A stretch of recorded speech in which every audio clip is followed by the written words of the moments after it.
In this video, I will show you how to deposit money in the Kraken app. So first go ahead and open the app. Then in the bottom, click on the purple button.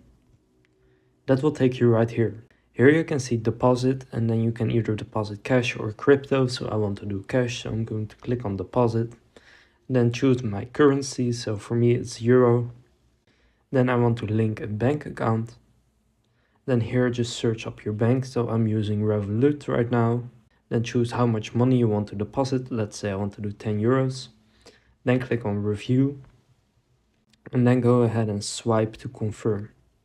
Then it will open up your bank app. And then here, in my case, you can click on authorize. If you have another bank, it may look different, but the steps are pretty much the same. So click on authorize. So now it's redirecting me to Kraken.